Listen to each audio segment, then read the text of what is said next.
Vamos abrir as nossas Bíblias no livro de Gênesis. Gênesis capítulo 22.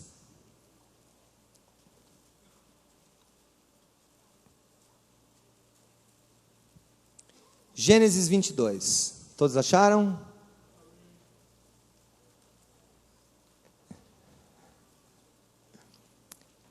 Quem está cansado, diga amém. Eu também. Mas, quem quer ouvir a voz do Senhor verdadeiramente, diga amém. Quero. Então se prepare para ouvir a voz do Senhor e não a minha. Então esteja atento e peça: Deus, fala comigo, usa alguma circunstância dessa mensagem e fala ao meu coração. Gênesis 22. Antes da gente ler, deixa eu contar uma história para vocês. História. A história do povo de Deus. Isso aqui já é uma preparação para a nossa série em abril, que promete ser uma grande bênção para nós. Mas eu quero lembrá-los o seguinte: Deus, no meio de uma humanidade caída e pecadora, Ele escolheu um caído e um pecador para andar com Ele. Isso é muito importante falar sobre isso, né? Porque talvez você esperasse, no meio de uma humanidade caída e pecadora, Deus encontrou alguém que prestava. Não, eu não disse isso. No meio de uma humanidade caída e pecadora, no meio de um povo em que ninguém prestava, Deus escolheu uma pessoa para andar com Ele. Deu para entender? Um caído foi chamado para andar com Deus. O nome dele era Abraão. E Abraão recebeu o seguinte convite: sai da tua terra, da tua parentela, que eu vou te levar para uma terra que eu hei de dar a você. E ele disse: olhe, você terá uma descendência tão grande, mas tão grande, que será incontável como as estrelas dos céus e os grãos da areia do mar. E dessa descendência virá um descendente seu que abençoará toda a terra. No teu descendente, todas as nações serão abençoadas. Agora veja bem, nós estamos falando de um homem caído, no meio de uma geração caída, que Deus escolheu para andar com ele. Mas, além de ser um homem caído, de uma terra caída, que Deus chamou para andar com ele, era um homem aquele que prometeu algo que, humanamente falando, era improvável, impossível, como você queira chamar, absolutamente impossível de ser realizado pela lógica humana. Porque quando Deus fez esse convite àquele homem e à sua esposa, Sara, Deus sabia já de duas coisas básicas. Abraão era um homem cansado, falta de força. Fala-se muito, deixa eu dizer uma coisa, fala-se muito que Sara era estéril. Todo mundo sabe. Mas você só vai ver que Abraão era cansado, e entenda o que ele quis dizer com isso. 80 anos, 85 anos, ou seja, nenhuma possibilidade também, naquele momento, que pudesse dizer-se plausível. Não tem um filho. E vocês vão ter uma descendência muito grande, muito grande. Nesse processo, o que é que acontece? Isso acontece conosco. Eu estou só na introdução. A introdução me aponta para uma coisa. Primeiro de tudo, eu quero dizer para vocês que Deus, quando chama alguém para andar com Ele, e aqui não está apenas Abraão, estamos todos nós, Ele nos chama para realizar coisas improváveis e impossíveis também, na nossa vida.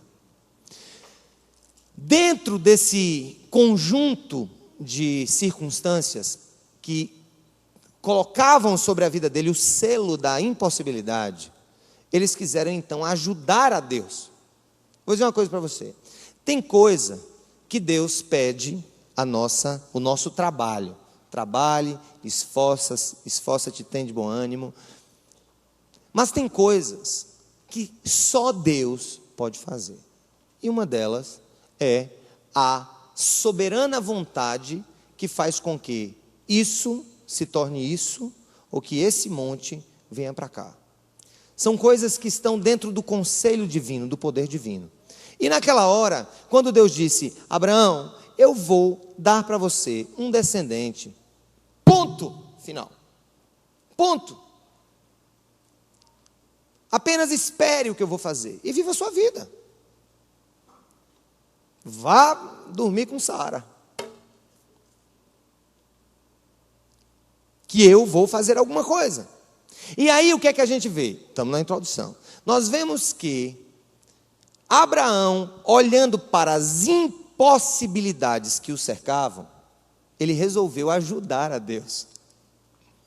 E a ajuda que Abraão quis dar para Deus foi uma ajuda para melhorar a situação de Deus. Tipo, Sarinha, Jeová tem sido um Deus tão bondoso. Mas mulher, minha véia, entre tu e eu e tu, aqui não dá mais é nada. Porque, né, você está aí estéril, e você também, além de ter sido a vida toda estéril, você hoje já está muito avançada no pós-menopausa, né? As mulheres entendem o que eu estou dizendo. Possibilidade? Zero. E aí, quando a gente se vê em uma circunstância em que a possibilidade, dentro dos quadros em que nós vivemos, é zero, nós vamos encontrar um atalho para tentar ressignificar o que Deus disse. Estão entendendo o que eu estou querendo dizer? Não foi bem isso que Deus disse, entendeu, Sara? Eu acho que nós não entendemos. Porque você não dá mais, mas eu, talvez.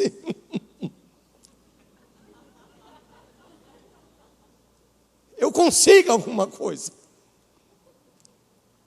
E aí Sara, ouvindo isso, combinou com ele o seguinte: olha, toma minha escrava e faz com que a promessa de Deus se realize nela.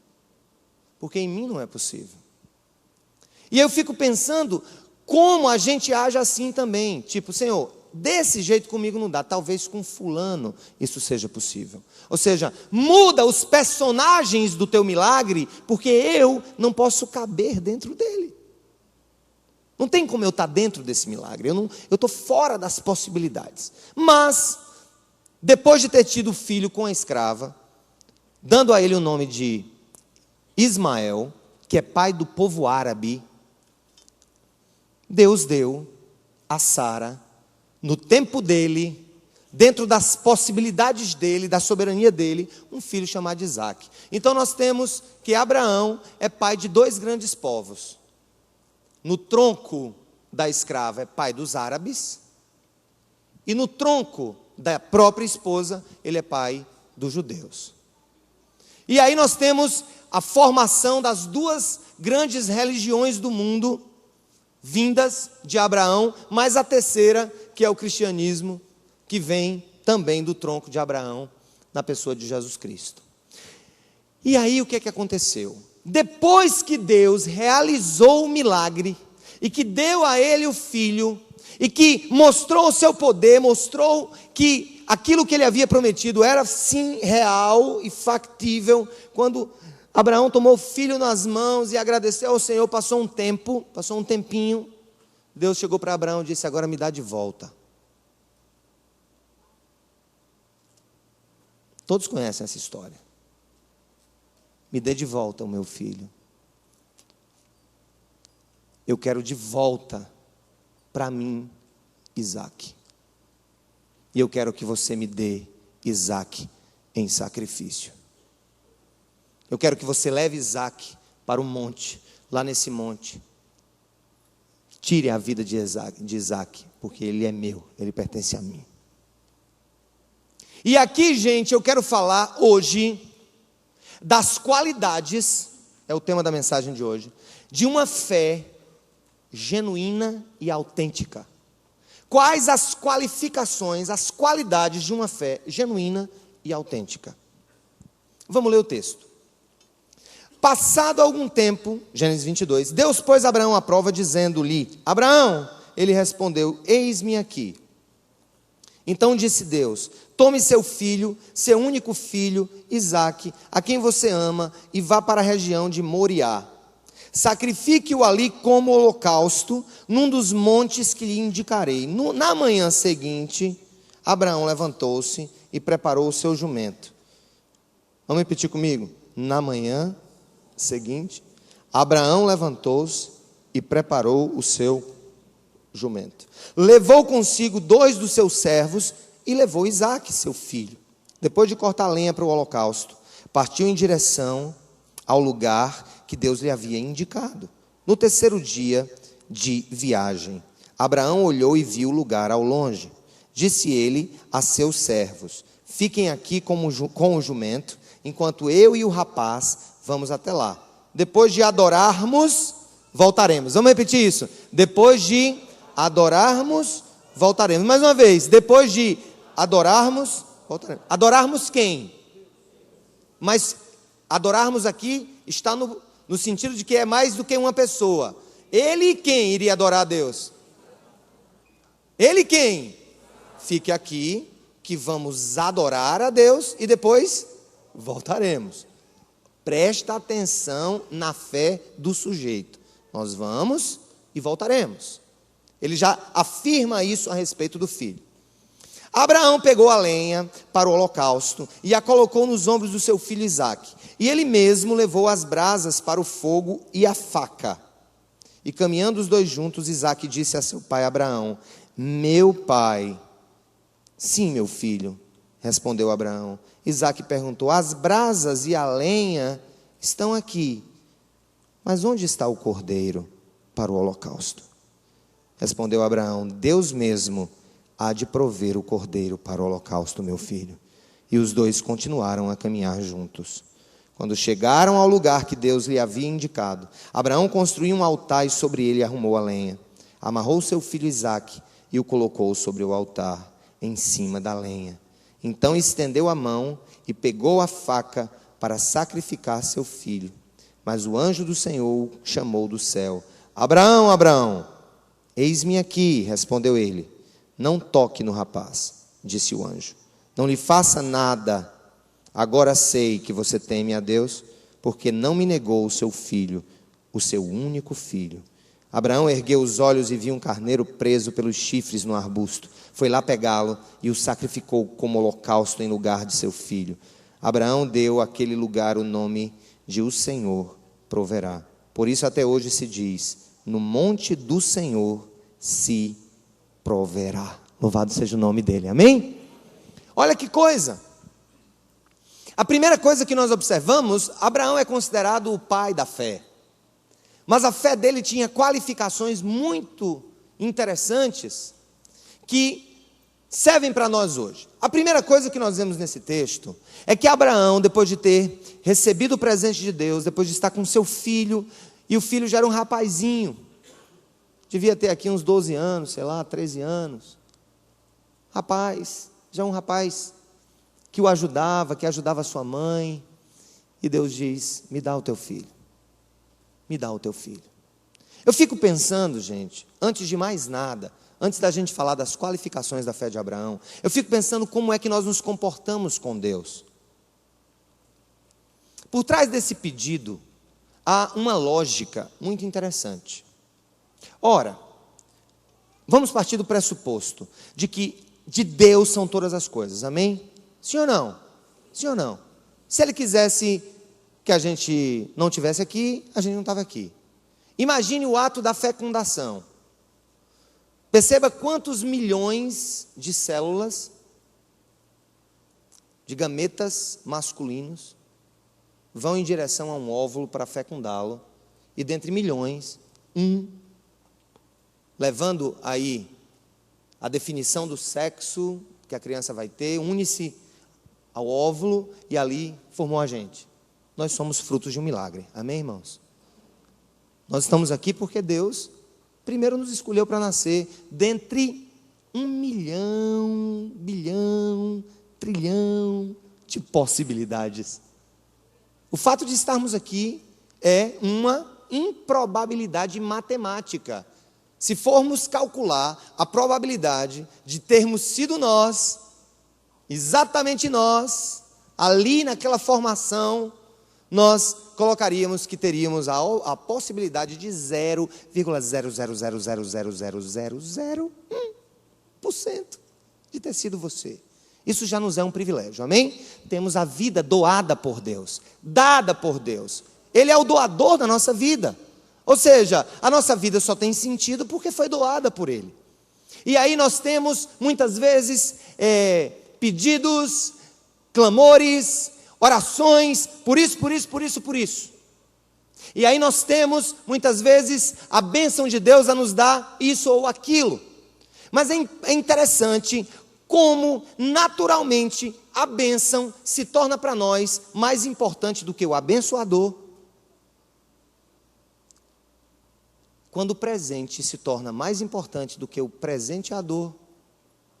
E quando a vida se torna mais importante do que o próprio doador da vida. Isso é natural. Quando Deus chega para Abraão e pede a ele o que de mais precioso ele tinha naquele momento, Abraão disse: eis-me aqui, Senhor, eu vou te dar o meu filho, porque tu és, a lógica por trás do ato de fé é o seguinte, eu te darei de volta, porque tu és mais importante do que aquilo que tu me dás. E se tu me pedes algo que tu me deste, é porque tu tens uma razão muito especial para fazê-lo. E eu fico pensando, será que nós estamos dispostos a, de fato, devolver a Deus ou dar a Deus aquilo que, por natureza, pertence a Ele? Gente, coloque isso para qualquer área da sua vida. Coloque isso para a sua relação financeira com o corpo de Cristo, com a igreja de Jesus. Coloque isso nos seus relacionamentos, do seu trabalho. É interessante. Olha como é interessante. Por quê? É uma pergunta inquietante. Esses lugares nas igrejas lotam de pessoas fazendo algum pedido, mas esvaziam-se de pessoas quando os pedidos lhes são concedidos. Por que é mais comum vermos alguém pedindo algo a Deus do que depois de ter aquilo que se pediu, continuar a Ele louvando? É porque o movimento natural nessa fé humana e essa fé sem futuro que nós temos é que, uma vez alcançando o objetivo da minha oração, o doador da minha bênção passa a ser menos importante do que a bênção que ele me deu.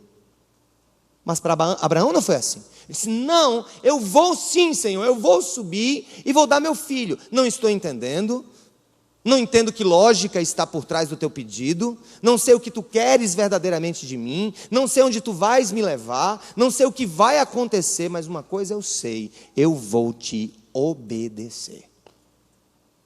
Primeira característica de uma fé autêntica, é uma fé irrestritamente obediente. Irrestritamente obediente. É a característica de uma fé autêntica. Ele foi, o que foi que aconteceu? Ele foi quanto tempo depois? Quanto tempo depois ele foi, depois que Deus mandou para ele? Quando? Na manhã seguinte. Certamente foi à noite que Deus chegou para ele, não sei. Ele foi, ele simplesmente só tomou o tempo de organizar as suas coisas para ir. E eu fico pensando, não, Deus, quanto tempo eu paro e eu fico, eu não vou. Será que eu vou? Mulher, tu acha que eu devo? Deus está mandando eu fazer. Deus está mandando eu deixar aquele cara que é casado. Está mandando eu sair daquele relacionamento. Mas vou ficar mais um pouquinho. Talvez mais um mês. Talvez mais uma semana. Ah, Deus está mandando, sim, Deus está mandando eu organizar a minha vida, Deus está mandando eu pedir perdão àquela pessoa. Eu já ouvi isso 10 vezes, mas será que é hoje?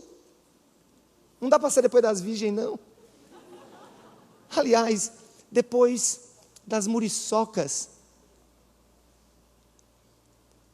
e aí? A fé obediente é uma fé irrestritamente, a fé genuína é uma fé irrestritamente obediente. No tempo, no modo e na motivação. Eu vou, Senhor, o Senhor está querendo que eu faça isso? Essa é a verdade por trás de tudo. É isso que o Senhor quer da minha vida, então eu vou fazer. Agora eu não vou fazer amanhã não, eu vou fazer agora, o mais rápido possível. Eu vou só chegar em casa hoje, pegar o telefone e dizer tchau. Alguém precisava ouvir isso hoje, eu não sei quem, mas alguém aqui precisa ouvir isso hoje. Deus manda você dizer tchau, hoje. Tchau! A obediência a Deus, ela tem que ser irrestrita, incontinente. Vamos lá, Senhor, eu vou, é agora, Senhor, me ajuda, eu vou fazer isso, está doendo demais, vai doer demais, eu vou passar a vida toda talvez sofrendo por essa decisão, mas, como Abraão, eu vou, sim, e vou sem demora, porque a fé genuína é uma fé, o que, igreja, o que? Vocês não entenderam não, por favor, abra aí, Gênesis capítulo 22, de novo, vamos lá, a fé genuína é uma fé, o que? Mais uma vez, irrestritamente obediente. E aí ele vai, ele pega o filho, pega a lenha, pega a brasa já acesa, e vai, e diz, olha, fiquem aqui. Deus pediu meu filho. Ele sabia, ele não disse a ninguém, mas ele sabia que Deus tinha pedido o filho. Olhou para os companheiros, talvez os servos dele, e disse, fiquem aqui, que eu e meu filho vamos adorar a Deus, mas vamos voltar. Eu não sei como, mas nós vamos voltar. Olha, gente, que a obediência dele foi ligada a um outro componente.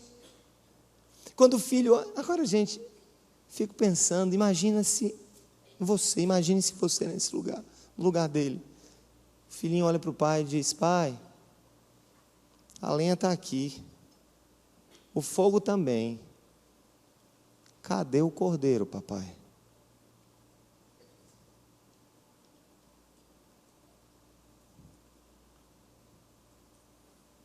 Ele só respondeu uma coisa,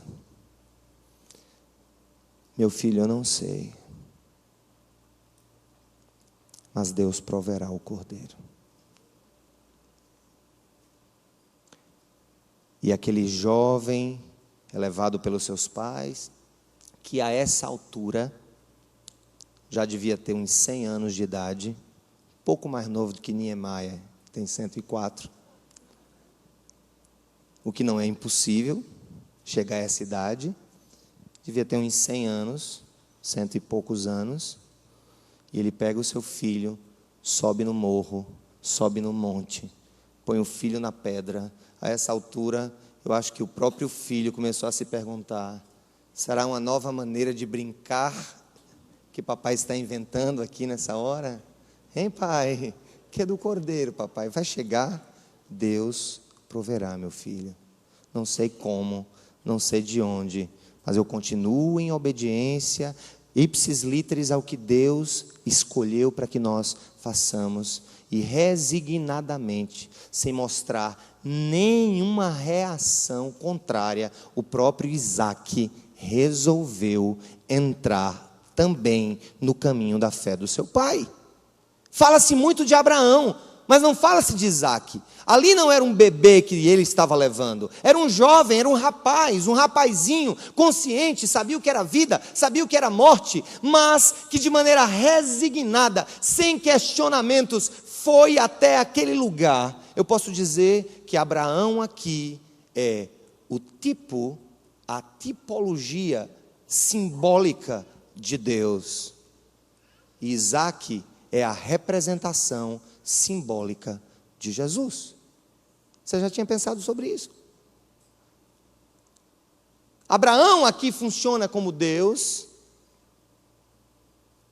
Isaac aqui é como se fosse o exemplo simbólico, prévio, obscuro, é bem verdade ainda, do que haveria de acontecer no futuro. Então, amados, repita comigo, uma fé genuína, ela é irrestritamente obediente, mas ela é também incomparavelmente confiante. Confiar no Senhor é ter a convicção de que tudo aquilo que Deus quer que eu faça, haverá provisão para que eu faça o que Ele quer que eu faça. Deus não mandará ninguém ir para algum lugar se Ele com esta pessoa também não estiver. Deus nunca pedirá de mim nenhuma atitude sem que Ele me capacite para fazê-la. Deus nunca me pedirá algo sem que Ele saiba que eu tenha condições de dar aquilo. Deus nunca me provará além da capacidade que Ele sabe que eu tenho. Isso significa confiar no meio da tempestade, isso significa confiar no meio da angústia, isso significa confiar no meio de uma voz de comando que vem para nós, contrária à nossa vontade, que nos tira de uma zona de acomodação e nos manda prosseguir, e nos manda fazer, e nos manda obedecer acima das circunstâncias, para além das possibilidades, quebrando toda e qualquer probabilidade humana. Uma fé que é verdadeiramente genuína, ela é irrestritamente obediente, mas essa obediência é regada de uma maneira incomparável, com uma confiança que só pode vir também do próprio Deus. Meus amados, se Deus quer que você faça algo, se Ele nos pede para fazer algo, se Ele quer que a gente ande por algum caminho desconhecido aos nossos olhos, difícil de ser percorrido, se Deus quer que a gente vá a um lugar, ou faça alguma coisa, ou desenvolva alguma coisa, ou crie alguma coisa, ou comece alguma coisa, Ele vai nos dar todas as ferramentas e todos os insumos necessários para que cheguemos ali.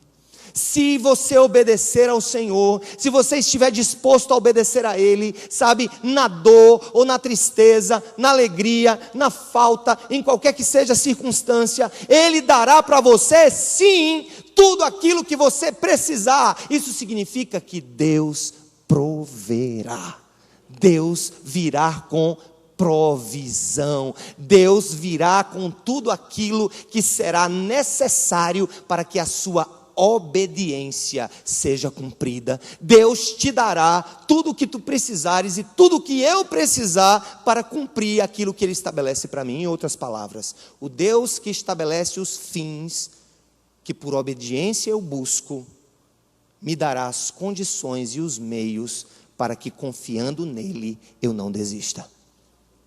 Se Deus pede de você, purifique a sua vida, purifique os seus relacionamentos, obedeça. Obedeça, simplesmente eu vou fazer isso, mas eu não aguento, Senhor, eu não aguento. Eu sou feito um viciado aqui em drogas, Senhor, eu não aguento porque, sabe, tem feito fogo dentro do meu corpo. Mas eu quero te obedecer. Manda a provisão, Senhor, manda a provisão para a minha vida, manda a provisão para as minhas necessidades. Gente, eu vou dizer uma coisa para você, a obediência é uma coisa tão linda, que não só agrada o coração de Deus, mas abre as portas da provisão que nós precisamos para obedecê-lo. Vou dar um exemplo. O Senhor talvez esteja falando com algumas pessoas aqui sobre a sua vida profissional, e você sabe o que tem que fazer.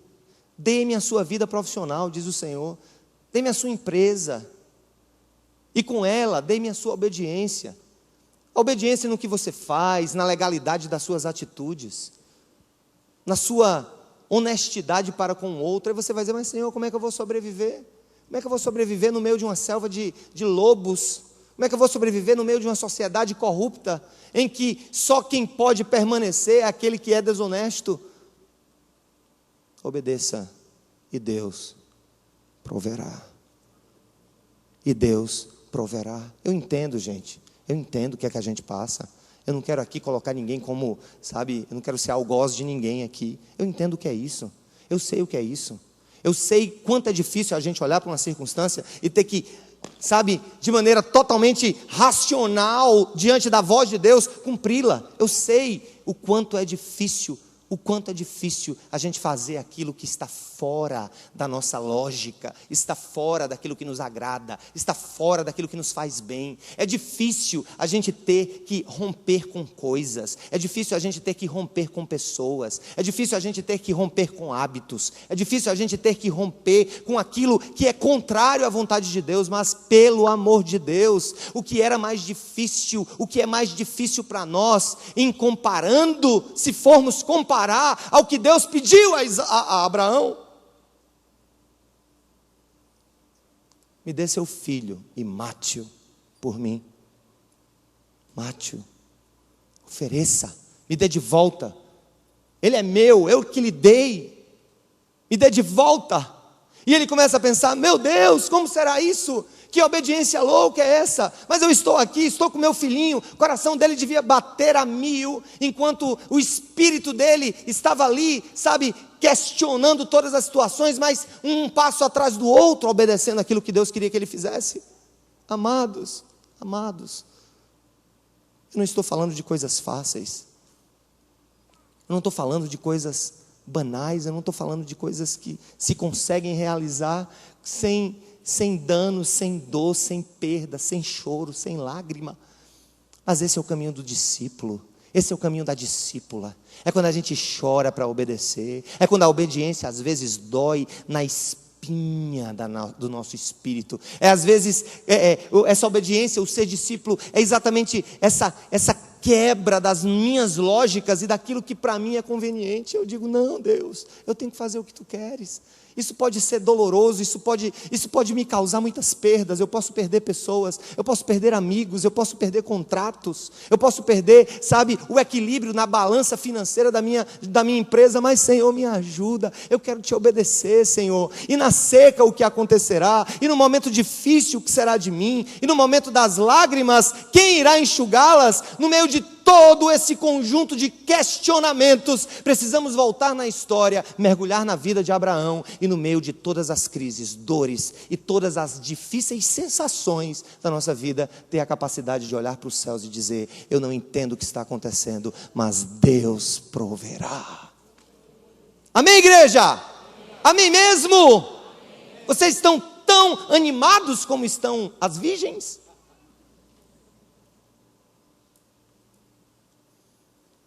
Talvez fosse mais fácil falar de bênçãos e bênçãos e poder, e bênçãos e poder, e bênçãos e poder.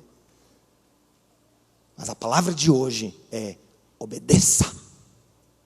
Se você é discípulo, obedeça. Se não, pega o beco. Vai para as virgens. Talvez haja mais autenticidade lá do que aqui. Obviamente, com relação ao que se escolhe para a vida. Amados, estou falando de algo que deve mover a nossa semana e a nossa vida hoje. Obedeça, porque a fé genuína é obediente. E se obedecer, o que vai ser de mim? Deus proverá. Repita: uma fé genuína é uma fé obediente, é uma fé confiante.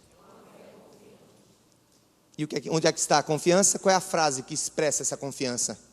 Deus proverá. Mais uma vez. Deus, mais uma vez, Deus proverá. É interessante que o ato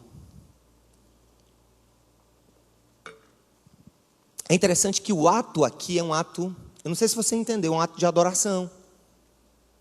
Porque sacrifício no Velho Testamento é adoração. É um ato de adoração. Ou seja, a palavra do Senhor diz, né? O fogo arderá continuamente sobre o altar. Havia na porta do tabernáculo um grande altar de bronze. Pra você entender, uma grande churrasqueira de bronze. Mas que era um altar. E que lá os sacerdotes recebiam as ofertas Matavam ali, colocavam ali para oferecer a Deus aquele aroma, aquela vida, enfim, aquela oferta. Adoração está ligada a sacrifício. Só que o sacrifício que Deus quer, os sacrifícios que agradam a Deus são o quê? Um coração contrito e quebrantado. Esse o Senhor não desprezará. Veja bem, eu quero ligar a palavra fé a 3 requisitos. Se faltar um deles, a sua fé é capenga. Obediência, confiança e adoração. O que é adoração? Adoração é eu pegar o que eu sou, o que eu tenho, o que Deus me deu e dizer: isso aqui é teu, eu te adoro. Adoração é feita em espírito e em verdade. Deus está nem aí com dinheiro, Deus não está nem aí com prédios, Ele quer o coração, Ele quer que a gente coloque no altar o nosso ser. E Paulo diz aos Romanos capítulo 12, ele diz: rogo-vos, pois, irmãos, que apresenteis os vossos corpos como que? Sacrifício vivo e agradável a Deus, que é o vosso culto racional. E ele diz no versículo 2: não vos conformeis com este século, com essa era, mas transformai-vos pela renovação da sua mente, para que você possa experimentar qual seja a boa, perfeita e agradável vontade de Deus. Estamos aqui em uma conjunção de alguns valores que precisam ser conectados a isso que nós chamamos de fé. Aí você diz: fulano tem fé demais. Não, fé de menos. Ou melhor, fé demais. Fé, ela tem fé demais. Tem fé, ela ora tanto. Ela ora, ela lasca o joelho no chão, ela acorda de madrugada. O Senhor faz isso, faz aquilo, realiza aquilo. E o corpo se derrama e a vida se derrama. Mas eu pergunto: tu és uma vida obediente? A tua fé se mede pelo quê? Pela quantidade de igreja que você visita na semana? Sua fé se mede como? Pela quantidade de culto de fogo que você vai?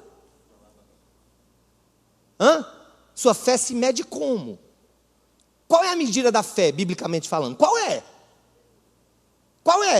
O que é que a gente vê aqui? Pelo contrário, essa fé aqui de Abraão, que é a fé genuína, da qual eu quero ser filho, ela em nada, humanamente falando, é agradável em certas situações. Ela é incômoda. Quem quer entregar o filho? Quem quer entregar o pecado? Quem quer deixar a safadeza do lado? Quem quer deixar a rapariga? Quem é? Me diga, quem é? A novinha que você está? É você mesmo. Quem quer? Fé não se mede pela ambiência espiritual de um lugar, nem pela quantidade de cânticos e orações que você faz. Fé se mede por obediência, confiança e adoração genuína. E essa adoração, sabe o que é? É o meu corpo, como diz Paulo, como sacrifício vivo e agradável a Deus. É óbvio que ele não está falando das minhas entranhas. Deus nunca chegou para a gente: olha, procura uma churrasqueira bem grande e pula em cima. É óbvio que não é disso que se trata. Quando Paulo diz que o meu corpo, ou seja, esse templo do Espírito Santo que sou eu, meu corpo, na representação da minha força, na representação dos meus desejos, na representação dos meus valores, essa vida é que tem que estar no altar da adoração. E ali, meu querido, ali nós observamos que o próprio Abraão disse: eu vou adorar com o meu rapaz. E depois nós voltamos. Adoração é colocar no altar de Deus aquilo que é mais valioso em nossa vida. Adoração é colocar no altar de Deus a minha sexualidade. Adoração é colocar no altar de Deus a minha empresa. Adoração é colocar no altar de Deus os meus talentos. Adoração é colocar no altar de Deus tudo de bom e tudo de mal que eu tenho. O bom para agradá-lo e o mal que eu quero deixar para agradá-lo também. Gente, esse texto é rico. A gente só fica na história. A gente só pensa que o carneirinho apareceu, né? Carneirinho apareceu. Ou seja, tem gente que só gosta da fé de Abraão quando é a fé do carneirinho provido e não do filho entregue a Deus. A sua fé é o que? É do carneirinho provido ou da fé que entrega? Qual é a sua fé?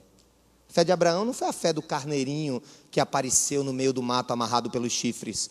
A fé dele foi a entrega do próprio filho, do próprio ser, das entranhas dele. O que é mais difícil? O que é mais difícil? Eu quero encerrar. Já está na hora. A gente vai para Hebreus. E nós vamos para o capítulo 11 de Hebreus. Que é um olhar já de quem estava na era de Cristo, olhando para trás e fazendo uma análise da vida dos homens que ficaram para trás. Nós temos aqui, no final do Novo Testamento,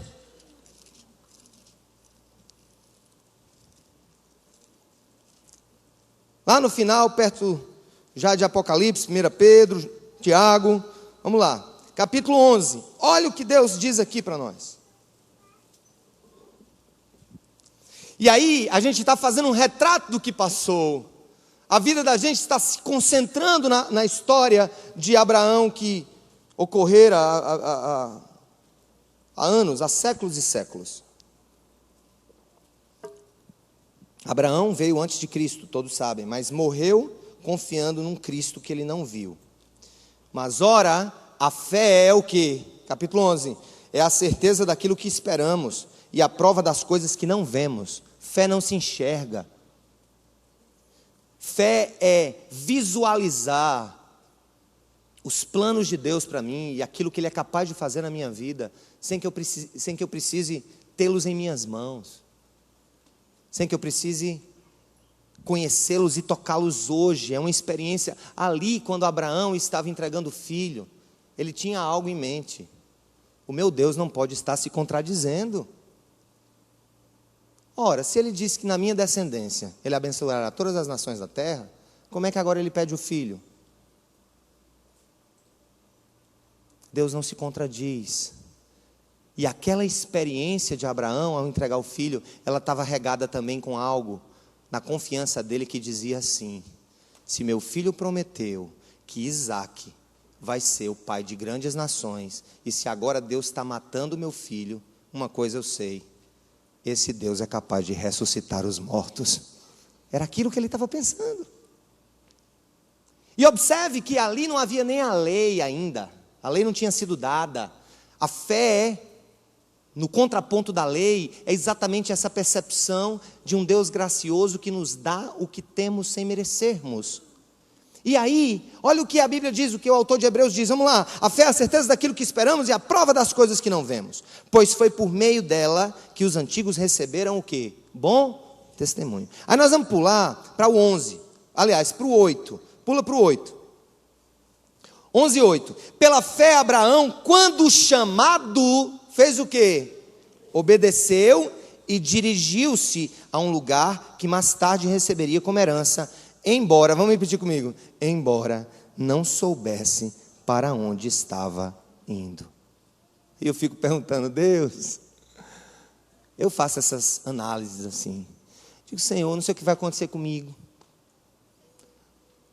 não sei se eu morro esse ano que vem, não sei se eu vou ficar na cidade viva 1 ano, 2 anos ou 3, ou vou morrer aqui, ou se o meu caixão vai ser velado nesse lugar, ou lá na cidade viva, não sei. Fé tem um conteúdo de autenticidade que diz para mim assim: eu não sei aonde Deus está me levando, mas uma coisa eu sei: para onde Ele me levar, ali estará a bênção dEle na minha vida. Gente, vamos pensar. Se fé é a certeza das coisas que nós não vemos, se fé é a confiança em um futuro que não está desvelado ainda, mas que eu sei que a minha vida está nas mãos do Senhor. Olha para o teu filho, faz essa experiência. Chega em casa, você que tem filho, ora por ele, chega na porta do quarto, antes dele dormir: Senhor, eu quero te dizer uma coisa, meu Senhor. Eu não sei com quem meu filho vai casar. Você diz, olha para o bebezinho desse tamanho assim, não sei com quem ele vai casar, não sei com quem minha filha vai casar, eu não sei o que é que eles vão ser, eu não sei se eles vão ser o que eu fui, ou não sei se eles vão ser mais inteligentes do que eu e deixar de fazer o que eu fiz. Eu não sei. Mas, Pai, eu quero dizer uma coisa. Eu os consagro em Tuas mãos como consagrada a minha vida está. Não sei para onde eles irão, mas sei que estarão no melhor lugar que o Senhor escolheu para eles. Pense assim sobre você, pense assim sobre o seu casamento, pense assim sobre a sua vida. Deus, eu não sei qual vai ser a consequência da minha obediência, mas uma coisa eu sei, onde eu estarei, lá estarás tu, Senhor. O que eu fizer estará sobre a bênção da tua mão, porque eu fui obediente mesmo em meio a lágrimas, eu fui obediente mesmo em meio à tribulação, eu fui obediente mesmo quando tudo ao meu redor era contrário àquela decisão. E eu quero, como não pode deixar de acontecer, afiar o cajado 2012 e falar uma coisinha bem interessante. Tem gente que diz que é de fé, que acredita que Deus vai fazer o melhor, né? Porque fé é isso, é a confiança de que Deus vai prover. Mas eu tenho que saber, né? Ei, meu irmão, o que é que Deus vai fazer? Vou casar com quem? Não, seu marido vai ser... Eu estive orando e vi um homem louro, dos olhos azul. Aí a menina passa, não pode ver um homem de olho azul. Será que esse é o meu? Será que esse é o meu? Né? Escuta, isso não é fé, meu amado. Me perdoa a sinceridade. Você que precisa de uma muletinha semanal para dar um passo. Você que precisa de uma palavrinha semanal para tomar uma decisão. Você precisa conhecer quem é o Deus que você diz que crê. Me perdoe a sinceridade, mas isso é muito pouca fé.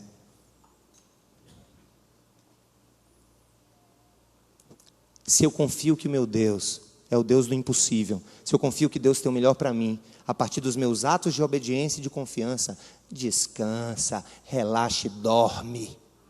Relaxa e dorme. Para de querer bater na porta para saber o que vai acontecer. O mesmo Deus que abomina o horóscopo, que abomina a adivinhação, abomina também a vida daquele que não vive sem um recadinho. Tu és tão abominável nas atitudes de confiar mais no que os outros têm a dizer do que no que a palavra tem a dizer para ti e do que o Espírito que em ti está tem a dizer, quanto aquele que busca o horóscopo. Só muda. Sabe o que é? O título daquilo que você está procurando. Creio que Deus fala, é poderoso. Creio que Deus é Senhor, que Deus é levanta profetas, que Deus nos usa, que Deus chega para nós. Mas os grandes homens de Deus que receberam notícias do Senhor e comandos, estavam em casa quando o profeta chegou. O único que foi atrás de um profeta, foi atrás de uma bruxa, para saber de Samuel, que havia morrido. E esse foi fulminado, o rei Saul. Escuta! Ou tu confia no Deus que tu dizes que serve, ou arruma outro. Fica mais lógico. Fica mais lógico. Se eu não sei, está aqui, eu estou estragado, detonado, derrubado. Mas, Senhor, eu vou confiar em Ti, somente em Ti. Eu não sei o que vai acontecer comigo, mas eu espero aqui, Senhor. Manda alguém falar comigo, Senhor, se Tu quiseres. Manda alguém dizer alguma coisa, mover céu, mover terra, derrubar muro, tirar presidente, matar gente e fazer outras nascerem. Mas Tu és o meu Deus, Tu proverás. Eu confio em Ti. A minha fé é obediente, confiante e fé de adorador. Abraão foi chamado para um lugar que ele não sabia onde era, mas foi, até o fim perseverou, e hoje estamos aqui por causa da fé de Abraão. Amém, igreja? Oh, meu Deus, hoje está difícil de tirar de vocês alguma coisa. Não sei, parece que há uma nuvem de tormento nesse lugar, é sério, espiritual. Mas ouça o que Deus tem para lhe dizer. Estamos começando um ano, coisas boas para serem feitas, obediência para ser exercitada, confiança para ser cultivada, e adoração, em todo tempo. E o resto Deus vai fazer, meu filho. O resto Deus vai fazer, minha filha. Segura a onda, meu irmão. Que Deus é Deus que faz. Ele faz do jeito dele, na hora dele, no tempo dele. Aleluia por isso.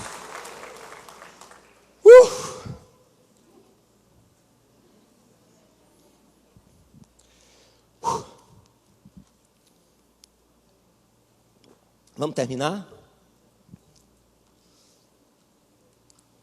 Versículo 17 agora, de Hebreus.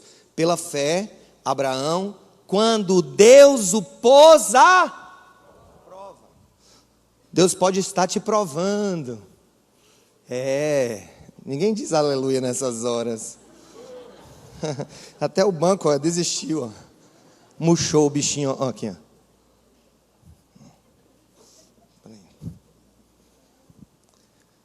Olha o que aconteceu. Pela fé, Abraão, quando Deus o pôs à prova, ofereceu Isaque como sacrifício. Aquele que havia recebido as promessas estava a ponto de sacrificar o seu único filho, embora Deus lhe tivesse dito, olha aí, o aparente paradoxo: por meio de Isaque, a sua descendência será considerada. Abraão, então, levou em conta que Deus pode ressuscitar os mortos e, figuradamente, recebeu Isaque de volta dentre os mortos. Sabe o que é que eu fico pensando? Não podemos encerrar sem falar do nosso Senhor. Não podemos encerrar sem falar daquele que é a razão de estarmos aqui. Jesus viveu um momento parecido com o de Isaque.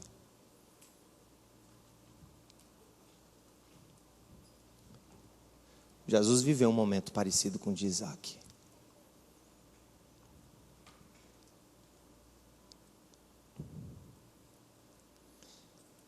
E do jeito que Isaque conversou com Abraão e disse: pai, está aqui a brasa, está aqui a lenha, onde é que está o cordeiro?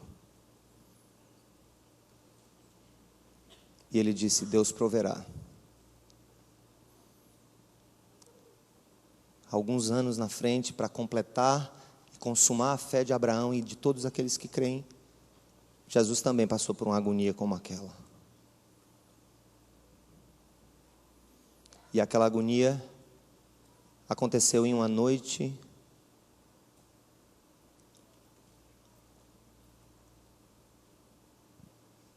e o início de uma madrugada do outro dia, quando Jesus, sabendo que o moriá dele estava chegando, que ele iria se dar como sacrifício pela humanidade, ele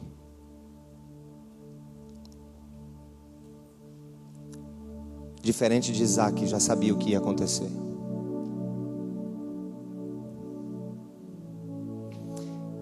E disse: pai,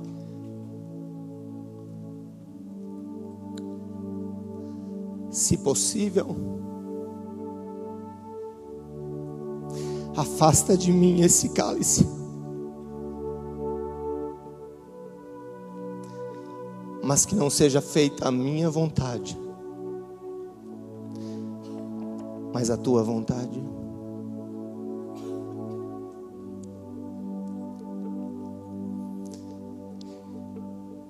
E naquela hora não tinha nenhum substituto para Jesus,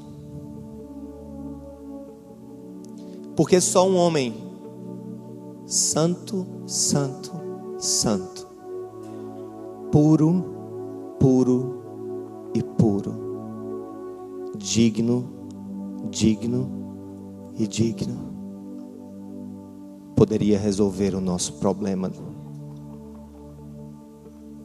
Naquela hora não havia substitutos. O filho que Deus poupou de Abraão Ele não fez com o seu próprio filho. E esse é o sentido de toda a nossa vida. O Filho de Deus foi para o nosso lugar. A Ele seja toda a honra, toda a glória e toda a adoração.